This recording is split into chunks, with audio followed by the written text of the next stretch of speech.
YTN은 장애인을 상대로 한 폭행과 갈취 범죄 사건을 연속해서 단독 보도했습니다. 전문가들은 장애인과 같은 사회적 약자에 대한 범죄를 지금보다 더 엄벌해야 한다는 지적과 함께 피해를 최소화하도록 다양한 제도를 활용하는 방안도 고려해봐야 한다고 조언합니다.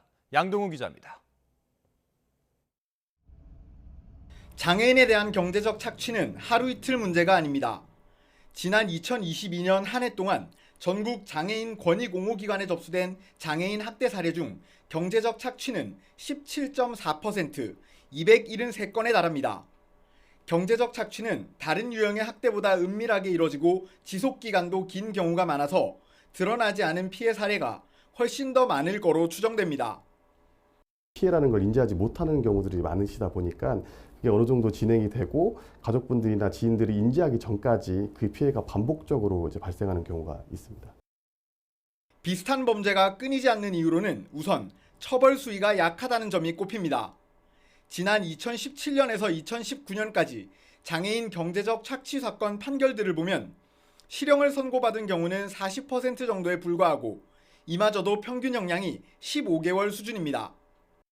최근에도 장애인 직원의 은행 거래를 돕는 척 1억 5천여만 원을 빼돌린 사장과 장애인과 결혼할 것처럼 속여 6년 동안 5,700여만 원을 가로챈 가해자가 모두 징역형의 집행유예를 선고받기도 했습니다. 장기간에 이어진 착취나 피해 금액이 상당히 큰 장애인에 대한 경제적 범죄에 있어서도 실형이 나오는 경우가 많지 않고 사회적 약자에 대한 범죄인 만큼 재판부에서도 엄중한 판결을 내릴 필요가 있어 보입니다. 전문가들은 장애인 재산권 보호를 위해 가족, 지인들이 활용할 수 있는 다양한 제도가 있다고 조언합니다.